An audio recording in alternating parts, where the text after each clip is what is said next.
রাষ্ট্র কাঠামো মেরামতে ৩১ দফা বাস্তবায়নের লক্ষ্যে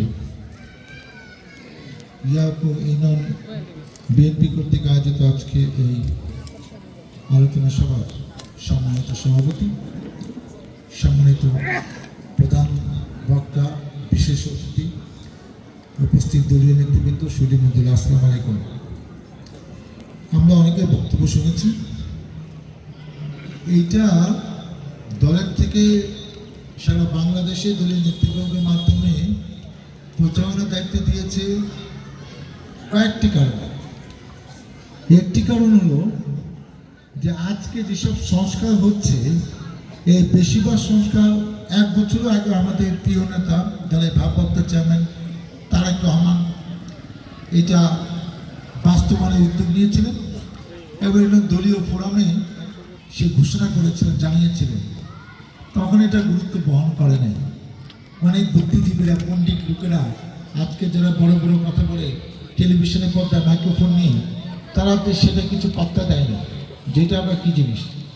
এখন তারাই কিন্তু অনেকে সংস্কার কমিশনে আছে, এক এক দিন এক এক জায়গায় মাইক্রোফোন নিয়ে পণ্ডিতের মতো কথা বলছে। অতএব এটা জনগণকে জানানো দরকার যে আপনারা যারা বড় বড় কথা বলেন, এটা তো আমাদের নেতা অনেক আগেই বাংলাদেশের মানুষের সঙ্গে উপস্থাপন করেছিলেন। এটা আপনারা ভুলে যান কেমনি? এক। দ্বিতীয় হলো যে তখন দেশের পরিস্থিতির কারণে আমরা অনেক জায়গায় সুন্দরভাবে সেটা প্রচারও করতে পারিনি। এখন প্রচার করতে চাই, কিন্তু শুধু দলীয় ভাইটাল লোকেরা জানবে তা না, মাস পিপল জানাতে হবে, বয়স্ক লোকেরা জানাতে হবে, ছাত্র সমাজ জানবে, মহিলারা জানবে। আজকে যদি এখানে 2-3 হাজার নানা ধরনের লোকজন থাকতো, তখন আমি ভাবতে বিস্তারিত নিয়ে তাদেরকে বুঝিয়ে পড়ার চেষ্টা করতাম। যেহেতু এখানে ম্যাক্সিমাম দলের লোকজন, সেজন্য আমরা বিস্তারিত না গিয়ে এখানে কয়েকটি পয়েন্ট আছে যেগুলো আমরা সবাই মনে মনে ভাবি, কিন্তু কখনো ভাবি না যেটা হওয়া দরকার। যেমন একটা হলো যে কোনো দলীয় সংখ্যা আমাদের সুষ্ঠু নির্বাচন হবে না, এইটা তো বিএনপি বাস্তবায়ন করেছিল। কিন্তু শেখ হাসিনা হলো যে এইভাবে হলে তো আমি অনেকদিন ক্ষমতা থাকতে পারবো না, সে কেয়ারটেকার গভর্নমেন্টের তারাই বাতিল করছে এবং আলটিমেটলি বিএনপি সিদ্ধান্ত সঠিক ছিল, সেটা প্রমাণিত হয়েছে। কী নির্বাচন হয়েছে সেই গল্প আজকে না বললাম। জনগণের গণতান্ত্রিক অধিকার পুনঃপ্রতিষ্ঠার লক্ষ্যে সংবিধান সংস্কার কমিশন গঠন, এখন যেটা গঠন হয়েছে সেটা আমাদের নেতা অনেক আগে প্রস্তাব করেছিলেন। আইনসভা, মন্ত্রিসভা, রাষ্ট্রপতি, প্রধানমন্ত্রী, বিচার বিভাগের মধ্যে ক্ষমতা ভাষা। একটা সে রাষ্ট্রপতি, সে একটা পুতুল, প্রধানমন্ত্রী যা বলবে উনি তাই শুনতে বাধ্য। এটা পৃথিবীর ইতিহাসে কোনো দেশে নাই। এবং রাষ্ট্রপতি কিন্তু 1 নম্বর পদের লোক, সেকেন্ড হলো প্রধানমন্ত্রী। এবং তাকে আমি সম্মান দিব 1 নম্বরে, কিন্তু তাকে কোনো মাতবুলি দেব না, তার ক্ষমতা নাই, এটা হতে পারে না। আমরা রাষ্ট্রপতিকে সম্মানিত লোককে রাষ্ট্রপতি করব এবং তাকে মোটামুটি যতটুকু সম্মান তার থাকা উচিত মাতবুলির ক্ষেত্রে সেটি দেওয়ার চেষ্টা, চিন্তা এখন থেকে হচ্ছে, যেটা আমার নেতা তারেক রহমান অনেক আগে উপলব্ধি করেছেন। তারপরে আছে যে এই যে প্রধানমন্ত্রীর দায়িত্ব পালনের সময়সীমা অনুযায়ী পরপর 2 মেয়াদ নির্ধারণ। আজকে যদি কারোর লক্ষ্য থাকতো যে আপনি 2 বারে বেশি প্রধানমন্ত্রী হতে পারবেন না, তখন এত অনিয়ম, এত দুর্নীতি, এত স্বেচ্ছাচারিতা হইতো না। সে মনে করে আমার ক্ষমতা অনেক দিন লাগবে। এই প্রেক্ষাপটে যেহেতু এই দেশের সরকার প্রধানমন্ত্রী, আমেরিকার সরকার প্রধান রাষ্ট্রপতি। আমি আমেরিকার একটা গল্প বলবো 2 মিনিটে, সেইটা থেকে আপনারা চিন্তা করতে পারবেন। আমেরিকা স্বাধীনতা যুদ্ধ হয়েছিল 1776 সালে। সেই যুদ্ধের নেতৃত্ব দিয়েছিলেন জর্জ ওয়াশিংটন। ব্রিটিশদের থেকে তারা স্বাধীনতা ছিনিয়ে আনলো। তারপর সংবিধান সব কিছু করে তাকে সবাই বললো যে আপনি ইলেকশন করেন। এবং হয়তো 2-1 নিরপেক্ষ লোক দেখেছে, তখনও দলও হয়নি, রিপাবলিকান ডেমোক্রেট যে 2টা মেন দল, তখন দল হয়নি। উনি নিরপেক্ষভাবে দাঁড়িয়ে জনগণের ভোটে সে রাষ্ট্রপতি হলেন। তারপরে আবার উনি রাষ্ট্রপতি হলেন, সম্ভবত 1789-এ প্রথম রাষ্ট্রপতি, এবং 1797 পরবর্তী 8 বছর রাষ্ট্রপতি ছিলেন। তারপর তাকে আবারও বলা হয়েছিল যে আপনি আবার প্রেসিডেন্ট ইলেকশন করেন, উনি করেন নাই। মজার কাহিনী হলো 1933 সালে একজন রাষ্ট্রপতি FDR, তাকে সংক্ষেপে বলে ফ্র্যাঙ্কলিন ডিলানো রুজভেল্ট, উনি আমেরিকার 4 পর রাষ্ট্রপতি হলেন এবং লাস্টবার 1945 সালে যখন রাষ্ট্রপতি হলেন তার কয়েক মাসের মধ্যে উনি ক্যান্সারে আক্রান্ত হয়ে মারা গেলেন। এই যে 45 সালে মারা গেলেন, আমেরিকার জনগণের মধ্যে একটা রিয়াকশন শুরু হলো যে একজন ব্যক্তি কতবার রাষ্ট্রপতি হওয়া উচিত আমেরিকার মতো দেশে, এটা নিয়ে গবেষণা শুরু হলো। 1946 একটা বিল আনা হলো, সেই বিল চিল্লাচিল্লি হই হুল্লা করতে করতে কয়েক বছর গেল, আমার মনে নাই, কিন্তু মনে হয় 1951 সালে 1933 সালে সে হলো, 45 সালে লাস্টবার রাষ্ট্রপতি। 1951 সালে সংবিধানে নতুন নিয়ম প্রবর্তন করা হলো, আমেরিকার কোনো প্রেসিডেন্ট 2 বারের বেশি পর হতে পারবে না, যে নিয়ম এখনো চলছে। এবং সেই কারণে আজকে আমরা এতদিন পরে অনেক দুর্নীতি অনেক কিছু করার পরে আমরা রিয়েলাইজ করি যে দেখছো আমেরিকা কত আগে নিয়ম করছে, আমরা এটা করছি।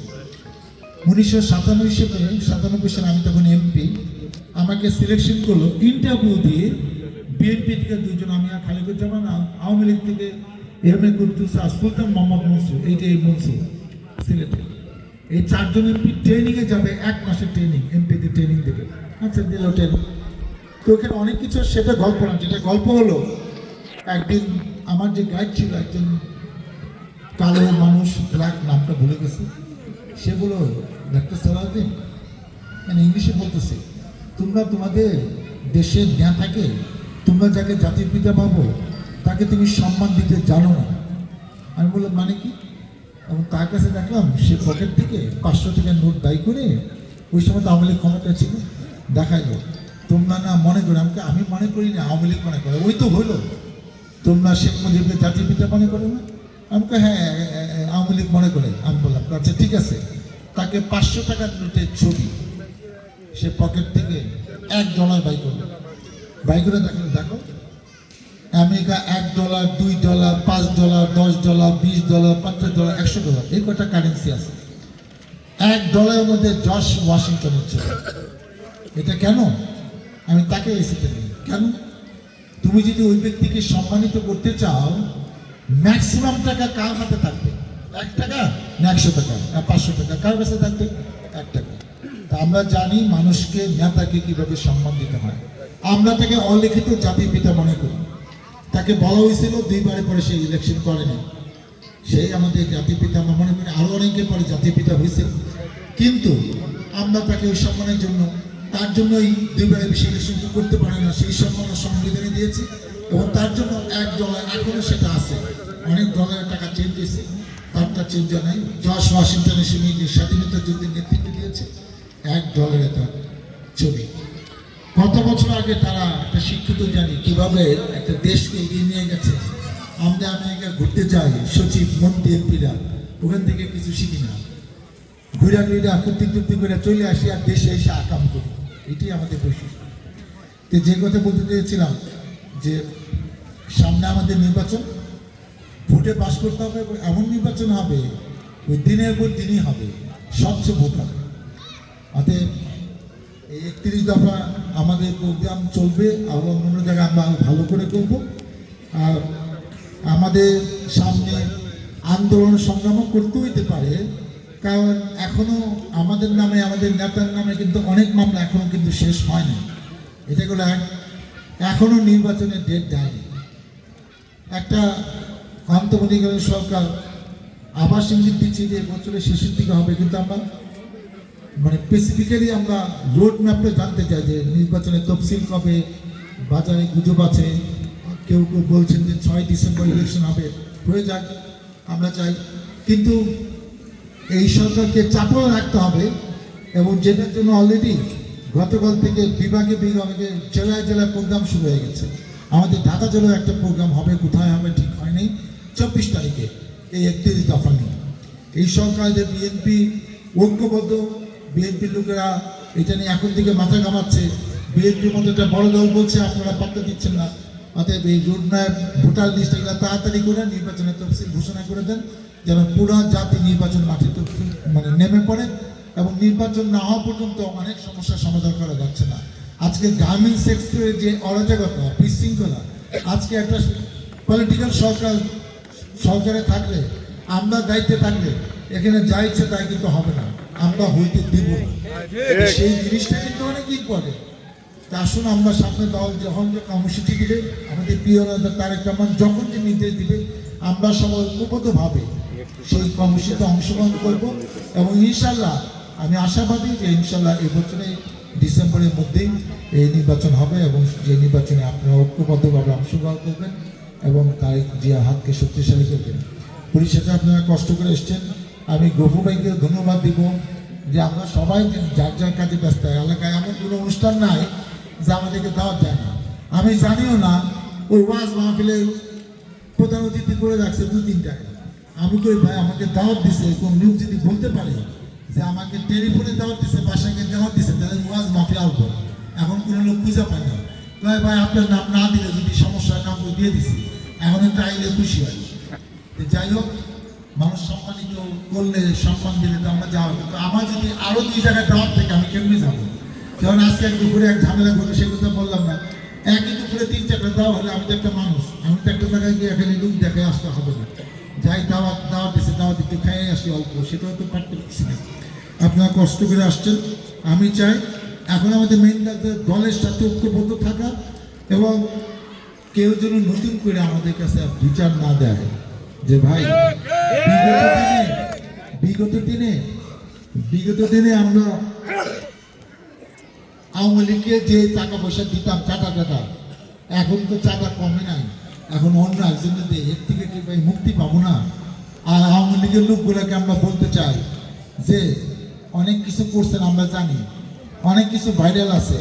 এখন আমাদের মধ্যে আমাদের কিছু লোকের সাথে চলাচল করতেছেন, তারপর মাথাটা খারাপ করে আছে, আগে তারা ব্যবসা শেখায়, বুদ্ধি দেই, টাকা ধান নিয়ে আমার কাছে টাকা আছে, এগুলা কইরা দলের ক্ষতি করেন না।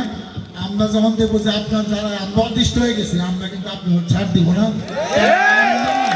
জনগণের ভোটে নেতা হইতে চাই। আপনার যেহেতু 15 বছর আপনাকে দেখি নাই, এই কঠিন সময় যারা ছিল তারা থাকলে আপনার আমার প্রয়োজন নাই। আপনি ভালো থাকেন, সুস্থ থাকেন। আমাদেরকে জ্বালাইলে, আমাদেরকে কষ্ট দিলে, আর যদি মনে করে যে আপনার কারণে এলাকার ক্ষতি হইতেছে, ভোটের ক্ষতি হইতেছে, আমাদের ইমেজের ক্ষতি হইতেছে, আমরা কাউকে ছাড় দিব না। আল্লাহ হাফেজ। বাংলাদেশ জিন্দাবাদ।